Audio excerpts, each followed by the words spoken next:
आप सब लोगों को मेरा प्रणाम। इनसाइट के डेली करंट अफेयर में हम लोग आज 5 सितंबर के टॉपिक्स डिस्कस करेंगे। हमारे पास 8 टॉपिक हैं डिस्कस करने के लिए। इन सबको डिस्कस करने से पहले मुझे एक बहुत ही इम्पॉर्टेंट अनाउंसमेंट करनी है आप लोगों से। कुछ चेंजेस कर रहा हूँ अभी के लिए। कुछ समय के लिए मैं यूट्यूब के ऊपर वीडियोज़ अभी नहीं बना पाऊँगा।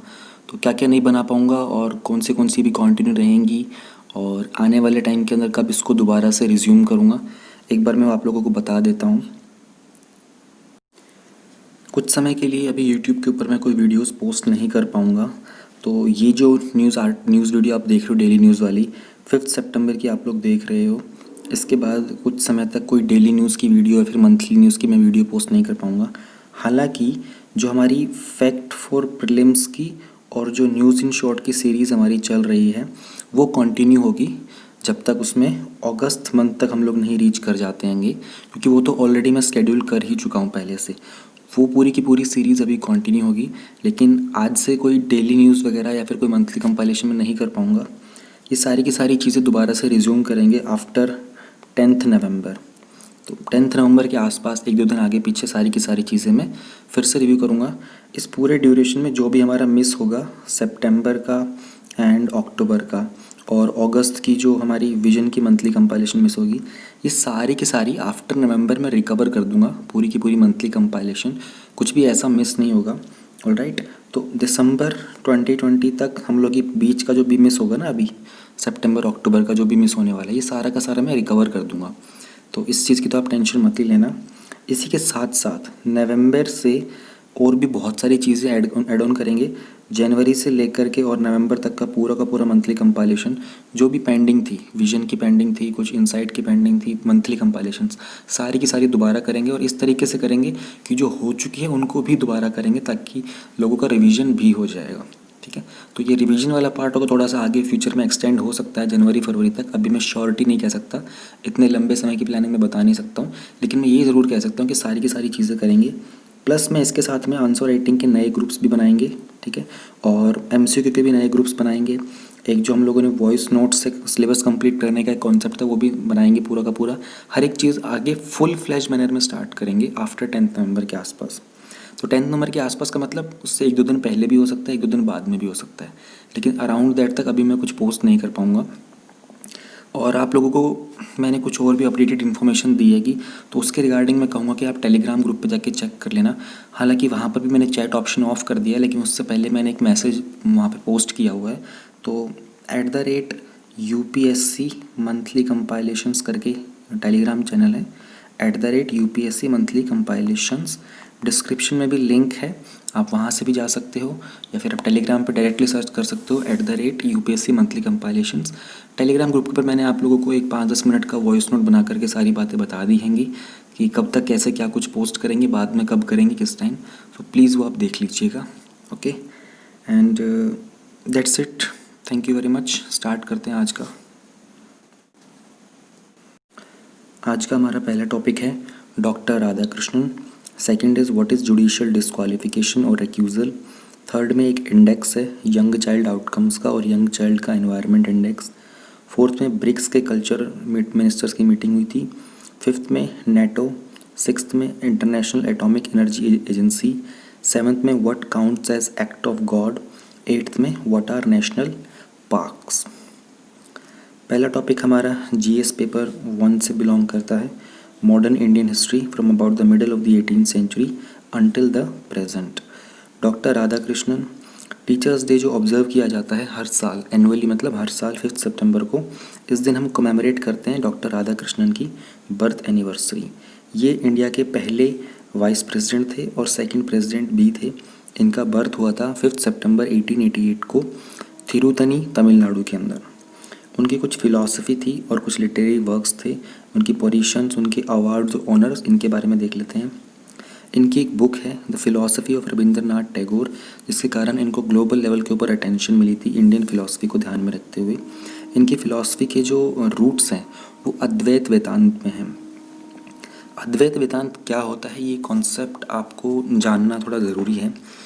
अद्वैत, अगर आप वर्ड के मीनिंग को ही समझ सकते हो ना तो पूरे के पूरे फ्रेज़ का मीनिंग आपको समझ में आ जाएगा। अद्वैत, द्वैत का मतलब होता है ड्युअलिटी और अद्वैत लग जाता है तो इसका एंटोनिम बन जाता है, यानी कि नॉन ड्युअलिटी। तो अद्वैत जो है ये कि स्कूल है हिंदू फिलॉसफी का। इंडिया के अंदर, भारत के अंदर फिलॉसफीज़ को लेकर बहुत सारे स्कूल्स रहे हैं, ठीक है ना। स्कूल ऑफ थॉट्स भी बोल सकते हो आप उनको, स्कूल ऑफ फिलॉसफी भी बोल सकते होंगे। अल्टीमेटली सारे के सारे का जो एम था ना, लास्ट का गोल, वो एक ही होता है, लिबरेशन, स्पिरिचुअल रियलाइजेशन। सारे के सारे स्कूल्स का गोल लास्ट में एक ही होता है। तो उसमें से एक है अद्वैत वेदांत।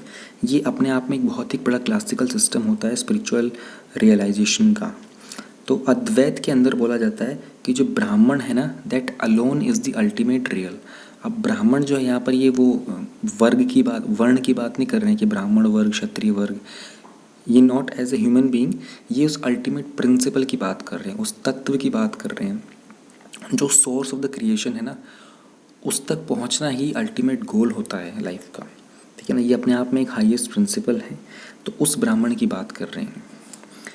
तो उन्होंने डिफेंड किया था हिंदुज़म को, जो अनइन्फॉर्म्ड वेस्टर्न क्रिटिसिज्म को मिलता रहता था, और बहुत ही मेजर रोल प्ले किया था कंटेम्प्रेरी हिंदू आइडेंटिटी के फॉर्मेशन में। इसके अलावा भी कुछ उनके इम्पोर्टेंट फिलोसफिकल और लिटरेचर वर्क्स थे, जैसे Indian philosophy of the Upanishad, idealistic view of life, eastern religion and western thought, east and west some reflections. तो ये सब के सब कहीं ना कहीं अद्वैत वेदांत के ऊपर ही बेस्ड थे। कुछ पोजीशंस, अवार्ड्स और ऑनर, उनको भारत रत्न मिला था, जो कि इंडिया का हाईएस्ट सिविलियन अवार्ड है 1954 का। उन्हें नाइटहुड भी मिला था 1931 के अंदर। नाइटहुड एक ऑनर होता है जो ब्रिटिश के किंग और क्वीन देते हैं कि अगर आपकी किसी कोई बहुत ही रिमार्केबल सर्विस होती है, वो नाइटहुड का जब ऑनर मिलता है तो उसके बाद आप अपने नाम के आगे सर लगा सकते हो। जनरली आप लोगों को बहुत सारे दिखाई देंगे, मतलब आजकल तो सोशल मीडिया के ऊपर ही मेंटरिंग और टीचिंग होती है ना, तो बहुत सारे लोग आपको दिखाई देंगे जो अपने नाम के आगे सर लगा देते हैं, फिर मैडम लगा देते हैं। यूट्यूब के ऊपर जनरली देखने को मिलेगा। तो जब ब्रिटिशर्स थे उस ज़माने के अंदर आपको सर वगैरह लगाने का राइट तभी मिलता था जब आपको नाइटहुड का ऑनर दिया जाता है ब्रिटिश के किंग या क्वीन के द्वारा।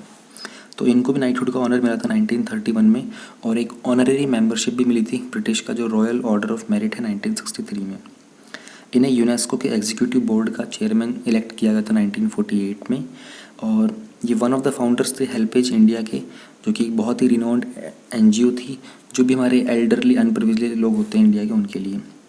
प्लस में इन्होंने कृष्ण अर्पण चैरिटी ट्रस्ट की भी फॉर्मेशन की थी घनश्याम दास बिरला के साथ, और कुछ बाकी सोशल वर्कर्स भी थे प्री इंडिपेंडेंस एरा के अंदर। पहले इंडियन थे जिन्होंने यूनिवर्सिटी ऑफ ऑक्सफोर्ड में एक पोजीशन मिली थी, Spalding professor of the eastern religion and ethics 1936 से 1952 तक। इसलिए अपने आप में बहुत ही रिनोन्ड रिफॉर्मर कह सकते हो, पर्सनैलिटी कह सकते हो आप इनको। 1930 में इनको अपॉइंट किया गया था Haskell lecturer comparative religion at the university of Chicago के अंदर। तो एजुकेशन के फील्ड में इन्होंने बहुत सारा काम किया था। कहीं ना कहीं इसी बात को ध्यान में रखते हुए इनकी बर्थ डेट को लेकर हम लोग इंडिया में टीचर्स डे को सेलिब्रेट करते हैं। When and why, office, awards, philosophy, literary works, movements, institutions और अद्वैत वेदांत मैंने आप लोगों को बता ही दिया है। नेक्स्ट अंडर जीएस पेपर 2 हमारे पास है व्हाट इज़ जुडिशियल डिस्क्वालिफिकेशन और recusal, structure, organisation and functioning of the executive and judiciary ministries, departments of government, pressure groups, formal informal associations and their role in the polity. Recusal word का जो meaning होता है वो basically होता है कि to challenge something as unqualified, ठीक है ना, and unqualified to perform some legal duties. It could be because of any of the political conflict और इंटरेस्ट, ठीक है। न्यूज़ में क्यों है जुडिशियल डिस्क्वालिफिकेशन में, एक जज हैं पंजाब और हाई कोर्ट के, उन्होंने रिक्यूज़ किया है कि जो एंटिसिपेटरी बेल की एप्लीकेशन उनके सामने आई थी which was moved by farmer Punjab के डीजीपी सुमेध सिंह सैनी। उनका कनेक्शन है इस केस के डिसअपीयरेंस के साथ, और उनका उस 1991 का कोई केस है वहाँ पर किसी एक मैन के मर्डर और डिसअपीयरेंस के रिगार्डिंग। तो बेसिकली हुआ क्या है कि जज ने अपने आप को रिक्यूज़ कर लिया है। तो द जज इज़ सेइंग कि I disqualify myself for this judicial proceedings, मैं इस पर्टिकुलर केस को हैंडल नहीं कर पाऊँगा। सो ये जो है पर्टिकुलर केस किसी और जज या फिर बेंच को ट्रांसफ़र कर दिया जाए, ठीक है। तो जज ने रिक्यूज़ किया है खुद को from this case, referred the matter to the chief justice for listing, ठीक है। रिक्यूज़ल होता क्या है? जुडिशियल डिस्क्वालिफिकेशन को जिसको हम रिक्यूज़ल रेफ़र करते हैं, एक एक्ट होता है कि यू एब्सटेन योरसेल्फ, आप खुद को रोकते हो किसी भी ऑफिशियल एक्शन में पार्टिसिपेट करने के लिए, जैसे कि कोई लीगल प्रोसीडिंग हो गया, क्योंकि आपका कोई कॉन्फ्लिक्ट ऑफ इंटरेस्ट हो सकता है, ठीक है ना, प्रिजाइडिंग कोर्ट ऑफिशियल का या फिर एडमिनिस्ट्रेटिव ऑफिसर का। तो किन ग्राउंड्स के ऊपर आप रिक्यूज़ल कर सकते हो, ठीक है ना। तो मोस्ट कॉमनली कुछ मोशंस होते हैं जिनको जो प्रेडिक्ट किए जाते हैं, जैसे कि जज बायस हो सकता है किसी एक पार्टी के प्रति, तो रिक्यूज़ल हो सकता है वहाँ पर कि भाई एक पार्टी को फेवर करना चाह रहा हो या फिर किसी दूसरे के अगेंस्ट। इसके अलावा कोई एक रीज़नेबल ऑब्जेक्टिव ऑब्जर्वर हो सकता है, ठीक है ना। तो ऐसे कुछ मोशंस होते हैं तो जिनके अंदर जज चैलेंज किया जाता है, जैसे कि interest of the subject matter, या फिर उस इंसान की क्या रिलेशनशिप है जो इसके अंदर इंटरेस्टेड है। बैकग्राउंड एक्सपीरियंस हो सकता है, ठीक है ना, मे बी उस केस के ऊपर उस जज ने पहले जब वो लॉयर था तो उसके ऊपर काम किया हो। पर्सनल नॉलेज हो सकती है पार्टीज़ और फैक्ट्स की केस की। तो एक्स पार्टी कम्युनिकेशन हो सकता है, लॉयर्स और नॉन लॉयर्स के साथ कुछ कम्युनिकेशन पहले से हो सकता है। रूलिंग्स, कमेंट्स और कंडक्ट्स, तो ये टॉपिक पूछा जा सकता है आपसे इंटरव्यू में भी और मेंस में भी और प्रीलिम्स में भी, हर जगह पर ये टॉपिक आपसे पूछा जा सकता है, क्योंकि ये न्यूज़ में रहता है लेकिन इतना न्यूज़ में नहीं रहता। इसी के साथ मैं आप लोगों को बता देता हूँ कि सुप्रीम कोर्ट के आर्टिकल्स हमेशा याद रखना, आर्टिकल 124 से लेकर आर्टिकल 147 तक पार्ट 5 के अंदर सुप्रीम कोर्ट के सारे आर्टिकल मेंशन हैं। तो क्या इस पर्टिकुलर चीज़ के लिए, रिक्यूज़ल के लिए, हमारे पास कोई ऐसा लॉज हैं डिफाइंड? ऐसे कोई कानून तो डिफाइंड नहीं है, लेकिन एक केस के अंदर जस्टिस जे चेलमेश्वर ने कहा था कि वेयर अ जज has a pecuniary interest, no further inquiry as to whether there was a real danger or reasonable suspicion of bias is required to be undertaken. उन्होंने कहा था कि जब पेक्यूनरी इंटरेस्ट यानी कि कोई मॉनेटरी इंटरेस्ट की बात की जाती है तो किसी भी तरह की इंक्वायरी कि भाई कोई रियल डेंजर था या फिर कोई रीजनेबल सस्पिशन है या नहीं, उसकी रिक्वायरमेंट नहीं होती है। इसके अलावा एक बात आपको मालूम होनी चाहिए, जब ओथ दी जाती है ऑफिस के अंदर, कोई भी जज होता है सुप्रीम कोर्ट का या हाई कोर्ट का, तो वो प्रॉमिस करते हैं कि अपनी ड्यूटीज़ को होल हार्टेडली परफॉर्म करेंगे और जस्टिस को डिलीवर करेंगे विदाउट फियर और फेवर, अफेक्शन और इल विल। काफ़ी अच्छा फ्रेज़ है, बहुत जगह यूज़ कर सकते हो, एसे में, आंसर राइटिंग में, इवन इंटरव्यू में आंसर देने के लिए। तो नीड ऑफ द आवर है कि हमारे पास डेफिनेट रूल्स होने चाहिए इस रिगार्ड के अंदर, और जजेस को अपना जो डिसीजन है वो राइटिंग में एक्सप्रेस करना चाहिए जब वो रिक्यूज़ करते हैं। तो ग्राउंड्स क्या होते हैं? Who administered oath to supreme and high court के जजेस। सुप्रीम कोर्ट के जो जजेस होते हैं उनकी तो oath chief justice of supreme court he administer करते हैं, लेकिन जो हाई कोर्ट के जजेस होते हैं उनकी ओथ जो होती है वो गवर्नर के द्वारा असिस्ट की जाती है। Article 127 and article 128 of the Indian constitution are related to. Article 127 में बात की गई है appointment of the ad hoc जजेस, यानी कि रिक्वायरमेंट है तभी तो उस टाइम पर एक टेम्परेरी जज के तौर पर आपको अपॉइंट किया जा सकता है। कभी भी जो कोरम होता है, जो मिनिमम रिक्वायरमेंट होती है जजेस के सुप्रीम कोर्ट में, अगर वो अवेलेबल नहीं होती है तो जो चीफ जस्टिस ऑफ इंडिया होते हैं वो प्रेसिडेंट की प्रीवियस कंसल्टेशन के साथ, ठीक है, और जो चीफ जस्टिस होता है उस पर्टिकुलर हाई कोर्ट का जहाँ से उस जज को अपॉइंट करना है, रिक्वेस्ट करते हैं कुछ जजेस की रिगार्डिंग कि वो कोर्ट के अंदर अटेंडेंस दें अपनी एज एड हॉक जज, ठीक है ना, एक पीरियड के लिए जो भी रिक्वायरमेंट होती हैगी, और वो इंसान है वो क्वालिफाइड होना चाहिए, ठीक है, क्वालिफिकेशन को भी ध्यान में रखा जाता है। इसके साथ ही जब हम बात करते हैं 128 की, तो यहाँ पर हम लोग रिटायर्ड जज को किसी भी पर्टिकुलर रिक्वायरमेंट के लिए दोबारा से अपॉइंट करते हैं, कुछ ही पर्टिकुलर केस के लिए अगर हमको रिक्वायरमेंट होती है। यहाँ पर भी प्रीवियस कंसेंट होता है प्रेसिडेंट का, एंड फ़र्क सिर्फ इतना होता है कि वो इंसान, ऑब्वियस सी बात है कि वो कुछ अलाउंसेस वगैरह जो भी रिक्वायरमेंट होती हैंगी वो तो मिलते ही हैं उनको, but they are not deemed to be जज of that court. It's about कि ये लोग रिटायर हो चुके हैं but there was requirement, so they could be appointed for that particular period of time. Now we have another topic, the Young Child Outcomes Index and the Young Child Environment Index. Index की बात की जा रही है तो basically कुछ index आप क्या करते हो, आपका इंडेक्स होता क्या है, एक ब्रीफ कंपाइलेशन होती है ना कि आगे क्या कुछ हो सकता है उसके अंदर, तो एक डेटा होता है, तो सर्वे की कुछ रिपोर्ट्स वगैरह होती हैं, जो भी डेवलपमेंट प्रोसेस होते हैं और जो डेवलपमेंट इंडस्ट्री होती है, role of NGO SGO, various groups and associations, उस सब के रिगार्डिंग है ये। दोनों ही जो इंडेक्स हैं ये पार्ट है हमारे state of the young child in India report का, और इस रिपोर्ट को प्रेजेंट किया है एक नॉन गवर्नमेंट ऑर्गेनाइजेशन है मोबाइल क्रीचीज़ उन्होंने।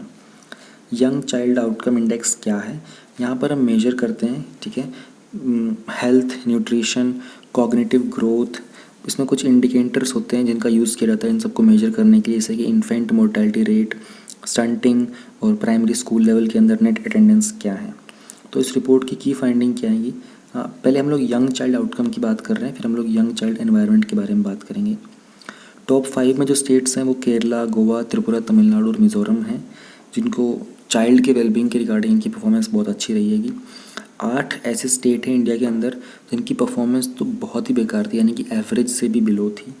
वो हैं असम, मेघालय, राजस्थान, छत्तीसगढ़, एमपी, झारखंड, यूपी और बिहार। जब हम बात करते हैं चाइल्ड एनवायरनमेंट इंडेक्स की, तो इसका ऑब्जेक्टिव है टू अंडरस्टैंड द पॉलिसी और द एनवायरनमेंट एनेबलर्स जो एक चाइल्ड के वेलबींग को इम्पैक्ट करते हैं, अफेक्ट करते हैं, इन्फ्लुएंस करते हैं।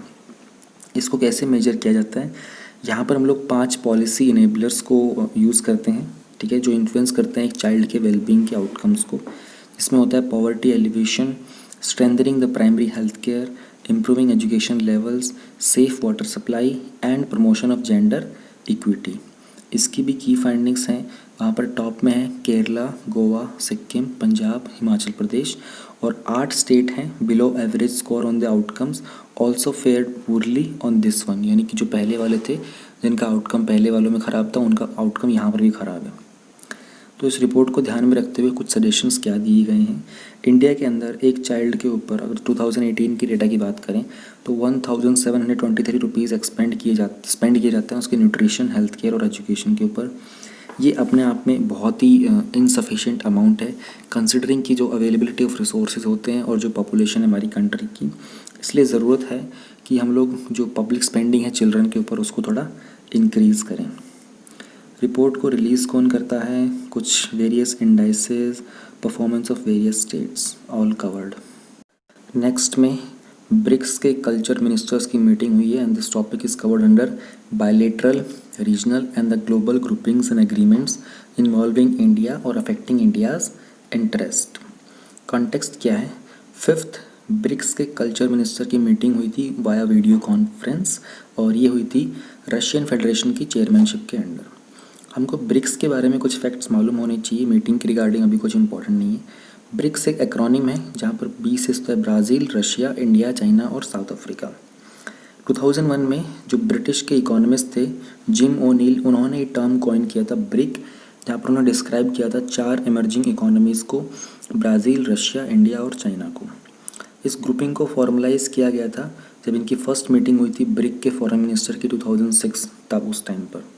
साउथ अफ्रीका को इनवाइट किया गया था इसको ज्वाइन करने के लिए 2010 में, और फिर इसका नाम जो था वो चेंज कर दिया गया था ब्रिक्स, एस से स्टैंड होता था south Africa.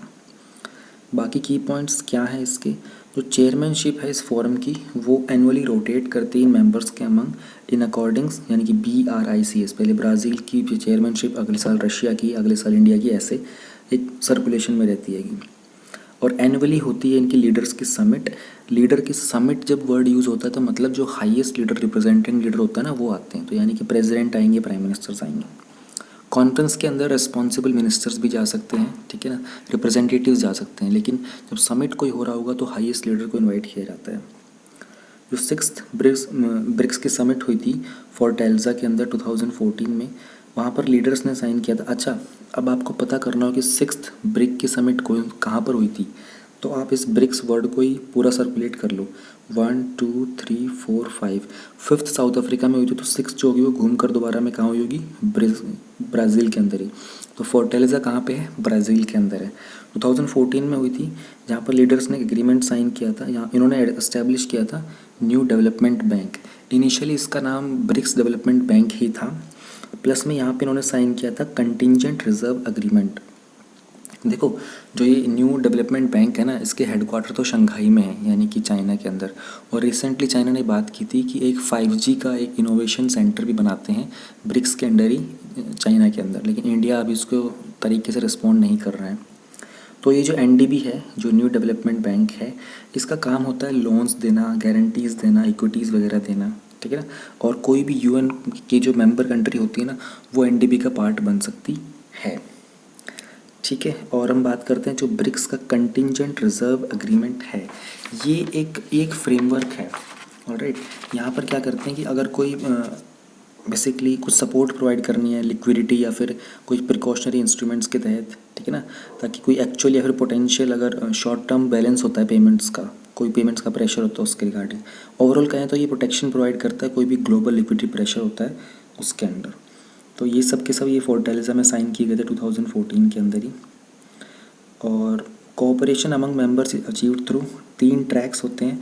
Formal diplomatic engagements होते हैं नेशनल गवर्नमेंट के, एंगेजमेंट करते हैं ये लोग गवर्नमेंट के एफिलिएटेड इंस्टीट्यूशंस के तहत, जैसे कि कोई स्टेट ओन एंटरप्राइज हो गया, अगर कोई बिजनेस काउंसिल हो गया, उनकी भी मीटिंग्स होती हैंगी। इसके अलावा सिविल सोसाइटी और पीपल टू पीपल एंगेजमेंट भी होता है। ब्रिक्स का ओरिजिन, एनडीबी के बारे में मैंने आपको बता दिया है। Which are the NDB funded projects in India. India के अंदर एनडीबी के एक दो नहीं बहुत सारे प्रोजेक्ट्स चल रहे हैं। हमारा जो ये मुंबई का मेट्रो रेल का प्रोजेक्ट चल रहा है, ये भी इसके तहत फंडेड है। बिहार का एक रूरल प्रोजेक्ट चल रहा है, रूरल रोड का प्रोजेक्ट है। एमपी के अंदर एक मेजर डिस्ट्रिक्ट रोड का प्रोजेक्ट चल रहा है। ये सारे के सारे और भी बहुत सारे हैं, बहुत ज़्यादा लंबा लिस्ट होता है, लेकिन आपको एक दो चार नाम याद होने चाहिए मेजर मेजर। फोर्टालिज़ा डिक्लेरेशन तो मैंने आप लोगों को बता ही दिया है। ब्रिक्स कंटिंजेंट रिजर्व, ये भी हम लोगों ने बात कर ली है। North Atlantic Treaty Organization, important international institutions, agencies, fora और उनका स्ट्रक्चर मैंडेट। नेटो भी बोलते हैं इसको।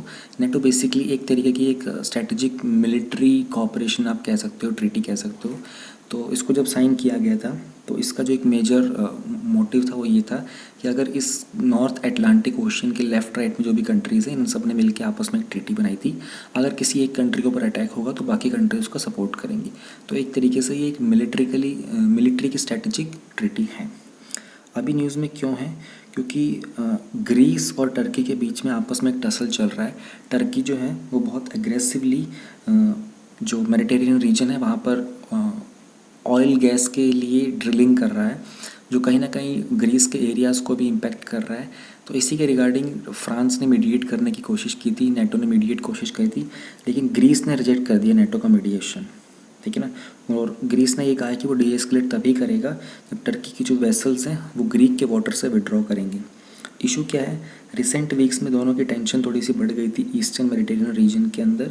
तो टर्की ने बहुत ही अग्रेसिव वे में गैस का एक्सप्लोरेशन स्टार्ट किया है वहाँ पर, और टर्की के जो ये गैस एक्सप्लोरेशन के जो वेसल्स हैं इनको टर्की नेवी प्रोटेक्ट करती है। तो कुछ एनकाउंटर्स भी हुए हैं इनके वहाँ पर, ठीक है।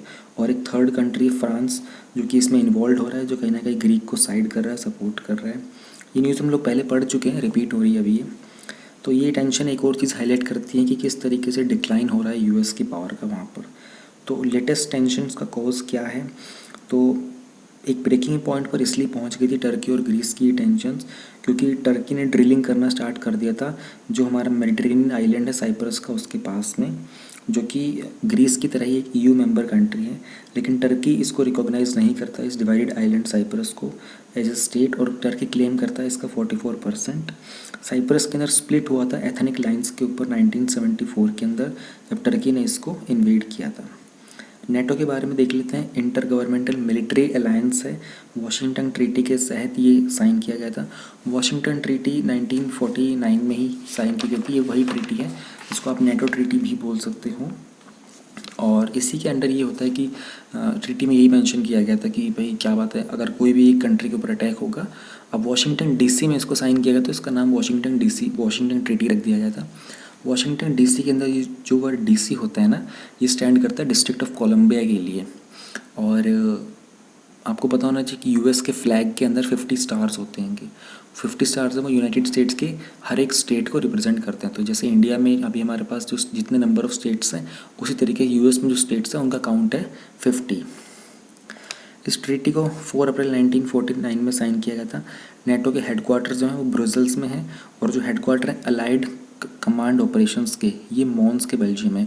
अलाइड कमांड ऑपरेशंस के अंदर होता है ये मिलिट्री के जो स्ट्रेटेजिक कमांड्स होते हैं ना, जहाँ पर मिलिट्री की जो पूरी की पूरी कमांड्स होती हैं आपस में मिलके रहती हैं, हर एक कंट्री की तरफ से हर एक का जो कंट्रीब्यूशन होता है कि भाई उन्होंने किसी ने अपना इन्फेंट्री भेज रखा है, किसी ने अपने फाइटर जेट्स भेज रखे हैं एट्सेट्रा। तो एक अलाइड कमांड है वो मॉन्स में है, उसके हेडक्वार्टर मॉन्स में है।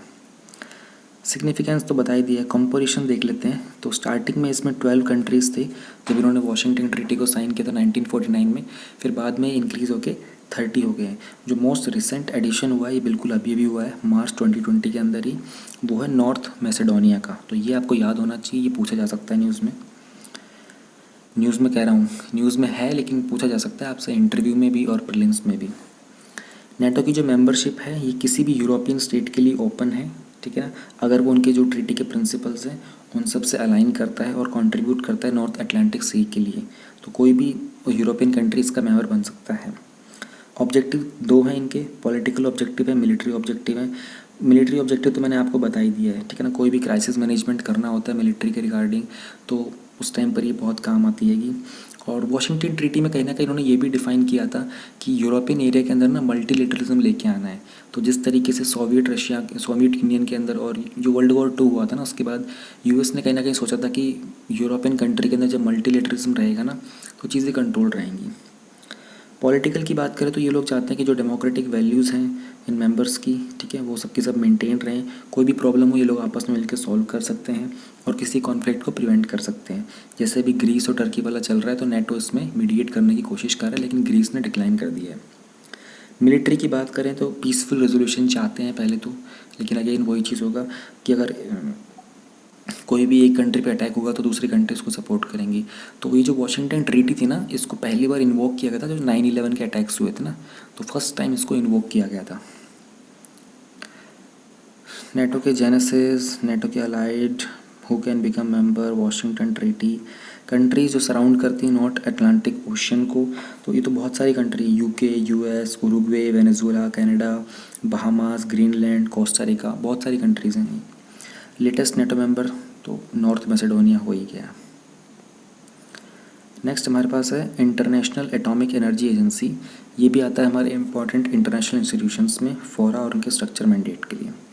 न्यूज़ में क्यों है? ईरान ने IAEA के इंस्पेक्टर्स को एक्सेस दे दिया है कि उनकी 2 साइट्स के लिए जिनको जो कि अनडिक्लेयर्ड न्यूक्लियर एक्टिविटी जहाँ पर हो सकता है कि अर्ली 2000s में हुई हो, तो इंस्पेक्शन के लिए। इशू क्या है? ईरान ने एक JCPOA, एक joint comprehensive plan of action sign किया था कुछ कंट्रीज़ के साथ, जहां पर ईरान को परमिशन मिली थी कि वो सिर्फ 202.8 किलोग्राम्स के जो ये न्यूक्लियर एलिमेंट्स होता है इनको रख सकता है। न्यूक्लियर डील हुई थी, ये 2015 में डील हुई थी US, Germany, France, Britain, China और रशिया के साथ। हाउएवर IAEA की जो रिपोर्ट्स हैं वो बताती हैं कि जो एनरिच यूरेनियम है ना उसका स्टॉक पाइल ईरान इंक्रीज़ करता जा रहा है और जो लिमिट सेट की गई थी उसको वायलेट कर रहा है। ये जो एनरिच यूरेनियम होता है ना इसको थोड़ा सा समझना बड़ा इंपॉर्टेंट होता है। ये एक टाइप का यूरेनियम ही होता है जहाँ जो परसेंटेज होती है ना कंपोजिशन की यूरेनियम 235 की, तो यूरेनियम के 3 आइसोटॉप्स होते हैं जो नेचुरली अवेलेबल होते हैं। तो यहाँ पर यूरेनियम 235 को इंक्रीज़ कर दिया जाता है आइसोटॉप सेपरेशन के तहत। और इसका जो बहुत मेजर यूज़ होता है वो सिविल के अंदर तो न्यूक्लियर पावर जनरेशन में होता है और मिलिट्री के अंदर जो न्यूक्लियर वेपन्स बनाए जाते हैं वहाँ पे होता है। तो इस तरह की चीज़ को ध्यान में रखना ज़रूरी क्यों है? जो सस्पेक्टेड वर्क है उन्हें uranium metal disc which could be used, इसको एक न्यूक्लियर वेपन की तरह यूज़ किया जा सकता है, ठीक है। और ईरान का जो स्टॉक पाइल है एनरिच यूरेनियम का ये अराउंड 50% बढ़ गया है फरवरी से लेकर। तो अभी करंटली ईरान के पास 1572 किलोग्राम्स है, लेकिन ये कहीं ना कहीं जो इनको लिमिट रखी गई थी 202 kgs की उसको बहुत हद तक वॉयलेट करता है। किसी के पास अगर 1000 किलोग्राम लो एनरिच यूरेनियम होता है तो उनके पास इनफ मटेरियल होता है एक सिंगल बॉम्ब को फ्यूल करने के लिए। हम लोग देख लेते हैं IAEA क्या है। ये वर्ल्ड की famous atoms for peace organisation है और 1957 में फॉर्म हुई थी अंडर UN फैमिली ही। ये दोनों को रिपोर्ट करता है, UN की जनरल असेंबली को भी और सिक्योरिटी काउंसिल को भी। हेडक्वार्टर वियना में है ऑस्ट्रिया के अंदर। फंक्शन करता है, ये काम करता है अपने मेंबर स्टेट्स के साथ और मल्टीपल पार्टनर्स वर्ल्ड वाइड ताकि सेफ, सिक्योर और पीसफुल यूज़ हो सके न्यूक्लियर टेक्नोलॉजीज़ का। प्लस में न्यूक्लियर एनर्जी का प्रमोशन भी ये यूज़ करता है और कहीं ना कहीं इनहिबिट करता है इसका यूज़ मिलिट्री पर्पज़ के लिए including nuclear weapon. Board of governor की बात करें तो 22 मेंबर स्टेट्स इसके रिप्रेजेंट करते हैं, जो कि एक जोग्राफिक डाइवर्सिटी को। इनको इलेक्ट किया जाता है गवर्नमेंट जनरल कॉन्फ्रेंस के द्वारा। 11 मेंबर्स यूज़ होते हैं हर साल 2 साल के टर्म के लिए। एटलीस्ट 10 मेंबर स्टेट्स को नॉमिनेट किया जाता है आउटगोइंग बोर्ड के साथ, और जो मेंबर्स होते हैं उनके पास एक वोट होता है। फंक्शंस की बात करें तो recommendations of the general conference on IAEA activities and budget, reasonable publishing और responsible for the policy, appoints the director general. कुछ प्रोग्राम्स हैं इसके, पैक्ट करके है, ह्यूमन हेल्थ प्रोग्राम है, वाटर अवेलेबिलिटी एनहेंसमेंट प्रोजेक्ट है, इंटरनेशनल प्रोजेक्ट है innovative nuclear reactor and fuel cycles का। इनके नाम, फंक्शन और नाम आपको थोड़े से मालूम होने चाहिए, प्रीलिम्स में ये पूछा जा सकता है आपसे। JCPOA के सिग्नेटरी ईरान और उसके नेबर्स। ईरान और उसके नेबर में तो अफ़गानिस्तान आ गया, टर्की आ गया, अज़रबैजान हो गया, इराक हो गया, पाकिस्तान हो गया, ये सारे के सारे ईरान के साथ बॉर्डर शेयर करते हैं। IEA member programme board of governor uranium enrichment, ये भी मैंने आपको बता दिया है। Under disaster and disaster management we have to study what counts as an act of God. News में क्यों है, इस वीक जो शॉर्टफॉल हुआ है GST के कलेक्शन का और जो डिसरप्शंस हुए हैं कोविड-19 के कारण, तो फाइनेंस मिनिस्टर श्रीमती निर्मला सीतारमण ने कहा है कि इकॉनमी जो है वो एक act of God like situation को फेस कर रही है। इस साल फरवरी में भी फाइनेंस मिनिस्ट्री ने कहा था कि जो पैंडमिक है इसको कंसिडर किया जाएगा a case of natural calamity and force majeure clause may be invoked. अगर अप्रोप्रिएट कंसिडर किया जाएगा तो हम लोग FMC को भी इन्वोक कर सकते हैं। फोर्स मेजोर क्लोज क्या होता है? फोर्स मेजोर या फिर एक्ट ऑफ गॉड क्लोज के ओरिजिन्स जो हैं वो नेपोलियनिक कोड में हैं।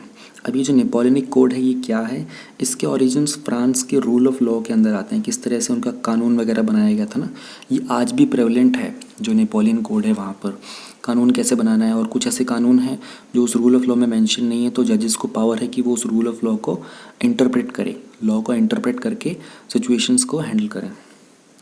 तो FMC एक क्लोज है जो प्रेजेंट की जो मोस्ट कमर्शियल कॉन्ट्रैक्ट्स हैं ना, उनको केयरफुली ड्राफ्ट किया गया है लीगल अरेंजमेंट्स एक क्राइसिस के सिचुएशन के लिए। जब इस क्लोज को ट्रिगर करते हैं तो पार्टीज डिसाइड कर सकती हैं कि वो अपनी ऑब्लिगेशंस यानी कि उनकी जो रिस्पॉन्सिबिलिटी हैं उनसे वो टेम्परेली या फिर परमानेंटली शिफ्ट करना चाहते हैं। यानी कि जैसे गवर्नमेंट अभी बोल देगी कि फोर्स मेजोर क्लोज को इन्वोक किया गया तो गवर्नमेंट की रिस्पॉन्सिबिलिटी हट जाती है। गवर्नमेंट ने क्या किया था कि अगर GST का जो शॉर्टफॉल होगा वो सेंट्रल गवर्नमेंट आपको पे करेगी। 5 साल का टारगेट था ना 2017 से 22 का, कि भाई अगर आपके एनुअल GST आने के बाद स्टेट्स ने बोला था कि इसमें हमारी ग्रोथ नहीं हो पाएगी, तो सेंटर ने प्रॉमिस किया था कि GST आने के बाद आपकी 14% एनुअल ग्रोथ होगी। लेकिन स्टेट्स ने कहा कि अगर नहीं हुआ तो गवर्नमेंट ने कहा कि 5 साल के लिए आप लोगों को ये इसका कंपनसेशन गवर्नमेंट देगी। अभी क्या हो रहा है इस सिचुएशन में, गवर्नमेंट ये बोल रही है कि अगर ये जो GST में जो शॉर्टफॉल आया है ना, ये इकोनॉमिक के कारण नहीं आया है, ये तो एक्ट ऑफ गॉड के कारण आया है। तो आप जब फोर्स मेजोर को इन्वोक करते हो तो कहीं ना कहीं आप अपनी रिस्पॉन्सिबिलिटी से साइड हो सकते हो और आप कॉन्ट्रैक्ट को भी ब्रीच नहीं करते हो। यानी कि अगर गवर्नमेंट ये बोल देगी कि भाई हम तो कंपनसेशन नहीं दे रहे, तो एक तरीके से तो वो अपने कॉन्ट्रैक्ट को ब्रीच कर रहे हैं, क्योंकि उन्होंने प्रॉमिस किया था कि 5 साल तक कंपनसेशन देंगे। लेकिन अगर वो FMC को इन्वोक करते हैं तो वो अपने कॉन्ट्रैक्ट को ब्रीच नहीं कर रहे हैं। FMC मेंशन्ड है 2070 का जो मैनुअल है for the procurement of goods, इसको इशू किया है डिपार्टमेंट ऑफ एक्सपेंडिचर ने। इसके अलावा कुछ रेफरेंस इसके सेक्शन 32 में मिलते हैं इंडियन कॉन्ट्रैक्ट एक्ट के, जो कि 1872 का है। तो एक्ट ऑफ गॉड में और फोर्स मेजोर में डिफरेंस क्या है? जनरली जो एक्ट ऑफ गॉड है उसको समझा जाता है कि कोई नेचुरल या फिर अनफोर्सिन सर्कमस्टांसिस, जहाँ पर कि फोर्स मेजोर है इसकी थोड़ा सा एम्बिट यानी कि इसकी जो बाउंड्री है ये थोड़ी सी ज़्यादा है। इसमें नेचुरली अकरिंग इवेंट्स भी आते हैं और अगर ह्यूमन इंटरवेंशन से कोई सिचुएशन क्रिएट होती है वो भी आ जाती है। तो कौन सी सिचुएशंस हैं जो लीगली क्वालिफाई करती है कि वहाँ पर फोर्स मेजोर को यूज़ किया जाए? कोई वॉर हो गया, राइट्स हो गए, नेचुरल डिज़ास्टर या फिर एक्ट ऑफ गॉड हो गए, स्ट्राइक हो गया, ठीक है, introduction of new government policy, जहाँ पर एक एम्बार्गो इंट्रोड्यूस किया जाए। एम्बार्गो का मतलब होता है इम्पोर्ट के ऊपर बैन लगा देना, बॉयकॉट हो रहा है, एपिडेमिक का आउटब्रेक हो रहा है, ऐसी सारी सिचुएशन होती है जहाँ पर फोर्स मेजोर को यूज़ किया जा सकता है। तो कोर्ट जो होता है इस क्लॉज को किस नज़र से देखता है? कोर्ट की रूलिंग्स ने इस्टेब्लिश किया है कि फोर्स मेजोर को आप तब इन्वोक नहीं कर सकते जब आपका कॉन्ट्रैक्ट जो है ना उसके तहत आपको परफॉर्म करना डिफ़िकल्ट हो गया हो। हालांकि आपके कॉन्ट्रैक्ट में आपका परफॉर्म करना इम्पॉसिबल हो जाएगा, तब आप इसे बेशक इन्वोक कर सकते हो, लेकिन अगर सिर्फ डिफ़िकल्ट सिचुएशन है तब आप इसको इन्वोक नहीं कर सकते। अप्रैल में इस साल बॉम्बे हाई कोर्ट ने जो फोर्स मेजोर का आर्ग्यूमेंट है ना, एक केस में जहाँ पर पिटिशनर ने आर्ग्यू किया था कि जो कोविड-19 रिलेटेड लॉकडाउन्स हैं उन्होंने फ्रस्ट्रेट किया है contract of supply of steel को, उसको एक्सेप्ट नहीं किया था। तो उन्होंने कहा था कि ये सिर्फ डिफ़िकल्ट सिचुएशन है तुम्हारे लिए, बट ये इम्पॉसिबल सिचुएशन नहीं है अभी। कुछ ग्लोबल एग्जांपल्स भी हैं। चाइना के जो सुप्रीम पीपल्स कोर्ट है उन्होंने 2002 का जो सार्स आउटब्रेक हुआ था उसे एक फोर्स मेजोर का इवेंट कंसिडर किया था। सिंगापुर ने भी इनेक्ट किया था कोविड-19 का टेम्प्रोरी मेजर एक्ट्स अप्रैल में, ताकि जो बिजनेसेस हैं जो इस कॉन्ट्रेक्चुअल ऑब्लिगेशंस के कारण जो पेंडेमिक में परफॉर्म नहीं कर पाए उन लोगों को रिलीफ प्रोवाइड करने के लिए। पेरिस का जो कमर्शियल कोर्ट है उसने जुलाई में रूल किया था कि जो पेंडेमिक है it could be equated to a force of majeure event. एक मॉडल कोड है फोर्स मेजोर क्लॉज के लिए, जो आईसीसी है हमारा इंटरनेशनल चैम्बर ऑफ कॉमर्स, उन्होंने एक मॉडल कोड डेवलप किया था फोर्स मेजोर क्लॉज के लिए, जो कि करंट इंटरनेशनल प्रैक्टिस को रिफ्लेक्ट करता है। कोड स्टेट करता है कि that the impediment triggering the operation of force majeure clause must be beyond parties reasonable control. Impediment मतलब हो गया ये जो सिचुएशन होगी ना, जो पर्टिकुलर सिचुएशन ट्रिगर करेगी कि आपको force majeure clause FMC use करना है, वो उस पर्टिकुलर पार्टी के रीजनेबल कंट्रोल के बियॉन्ड होनी चाहिए। जैसे वॉर हो गया, अब उस सेंट्रल फाइनेंस मिनिस्टर के कंट्रोल के तो बियॉन्ड हो गया ना वॉर, या फिर पेंडेमिक हो गया तो फाइनेंस मिनिस्टर के कंट्रोल के बियॉन्ड हो गया pandemic. And that it could not reasonably have been foreseen at the time of conclusion of the contract. यानी कि जब आप कॉन्ट्रैक्ट बना रहे थे तो उस टाइम आपको कोई अंदाज़ा नहीं था कि फ्यूचर में ऐसा कुछ हो सकता है। And that the effects of the impediment could not reasonably have been avoided और overcome by the affected party. उसके कारण जो भी उसका कंक्लूजन होने वाला है उस इम्पेडिमेंट का, उसको अवॉइड भी नहीं किया जा सकता, ऐसी सिचुएशन होती है। तो ऐसा एक मॉडल कोड बनाया हुआ है इंटरनेशनल चैम्बर ऑफ कॉमर्स ने। फोर्स मेजोर क्या है, ओवरव्यू, डिफरेंस, नेपोलियन कोड के बारे में मैंने आपको आइडिया दे दिया है। नेक्स्ट टॉपिक है हमारा कंजर्वेशन रिलेटेड इश्यूज़ में what are national parks. News में क्यों है, असम की गवर्नमेंट ने रिसेंटली जो काजीरंगा नेशनल पार्क का एरिया है 884 स्क्वायर किलोमीटर का, उसमें एक एडिशन अप्रूवल कर दिया है 30.53 स्क्वायर किलोमीटर का एरिया। तो इसके इम्प्लीकेशंस क्या होंगे इस मूव के। जो लेटेस्ट एडिशंस हुआ है ये हेल्प करेगा कनेक्टिविटी प्रोवाइड करने में ओरांग और नमेरी नेशनल पार्क्स को, जो रिवर ब्रह्मपुत्र के पास है, करबी एंगलोंग के हिल्स के पीछे, जो कि पार्क के साउथ में है, जहाँ पर आपको जो फ्लड वगैरह होती है वहाँ पर उस टाइम पर राइनो, टाइगर, डियर ये सारे के सारे आके रिफ्यूज लेते हैं। नेशनल पार्क्स क्या होते हैं, ये वो एरियाज़ होते हैं जो नेचुरल एनवायरनमेंट को कंजर्व करने के लिए गवर्नमेंट के द्वारा सेट किए जाते हैं। एक नेशनल पार्क के ऊपर एक वाइल्ड लाइफ सेंचुरी से ज़्यादा रिस्ट्रिक्शंस होती हैं, इनकी बाउंड्रीज फिक्स्ड और डिफाइंड होती हैं। मेन ऑब्जेक्टिव जो होता है एक नेशनल पार्क का वो नेचुरल एनवायरनमेंट को प्रोटेक्ट करना होता है, उसकी बायोडाइवर्सिटी वगैरह को। तो ह्यूमन एक्टिविटी अलाउड नहीं होती है नेचुरल पार्क के अंदर, और लाइफ स्टॉक की जो ग्रेजिंग होती है, प्राइवेट टेन्योरियल राइट्स होते हैं, ये सारे भी परमिटेड नहीं होते हैं। कुछ स्पीशीज़ मेंशन्ड हैं schedules of the wild life act में, इनको हंट करना और कैप्चर करना भी नेशनल पार्क में अलाउड नहीं होता है। कोई भी इंसान किसी भी तरीके का वाइल्ड नेशनल पार्क के अंदर किसी भी चीज़ का रिमूवल, एक्सप्लॉयटेशन नहीं कर सकता, क्योंकि कहीं ना कहीं एक वाइल्ड एनिमल के हैबिटेट में कंसिडर किया जाता है, उसको आप डिस्ट्रॉय, एक्सप्लॉयट नहीं कर सकते। प्लस में किसी भी नेशनल पार्क का जो स्टेटस है उसको डाउनग्रेड करके वाइल्ड लाइफ सेंचुरी भी नहीं किया जा सकता। नेशनल पार्क को डिक्लेयर करने के लिए सेंट्रल और गवर्नमेंट दोनों का ही रोल होता है।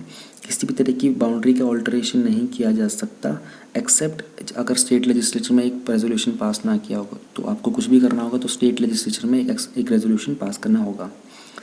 ठीक है, यहाँ पे ख़त्म करते हैं। एक बात जो मैं आप लोगों को रिमाइंड करना चाहता हूँ, ये चैनल के ऊपर वीडियोस बनाना अभी मैंने बंद नहीं किया है, I am putting a break for some time for some reasons, और 10 नवंबर के आसपास है दोबारा से सब कुछ रिज्यूम करेंगे। कुछ भी मिस नहीं होगा इस टेन्योर के बीच का। आप लोग ये मत सोचिएगा कि कम्प्लीटली इसी चैनल पे डिपेंडेंट हो, अपना कंटिन्यू रखिए जहाँ से भी आप कंटिन्यू कर रहे थे, and we will resume the things. जो भी बीच में होगा ये सारा भी मैं रिकवर करवाऊँगा ऑल दो, बट स्टिल मैं रिक्वेस्ट करूँगी आप लोग अपने लेवल के ऊपर इन चीज़ों को डेली पढ़ते रहिएगा। ठीक है, thank you very much, all the best to all those people who are appearing for the October 2020 prelims.